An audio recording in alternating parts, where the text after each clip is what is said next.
வணக்கம். எல்லோரும் நல்லா இருக்கணும். இப்போ உலகத்துல மிகப்பெரிய ஒரு பறவை சிற்பத்திட்ட இருக்கிறோம். இந்த இடத்துக்கு பேரு ஜடாயுபுரா அப்படின்னு சொல்றாங்க. ஜடாயு ராமாயண காலத்துல ராவணன் சீதையை கவர்ந்து போன போது தடுத்து நிறுத்தினவர்.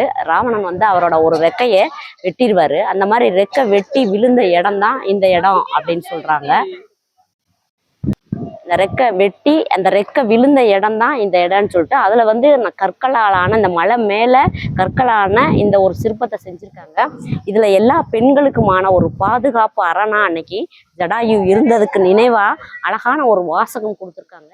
Dedicated to women's safety and corner.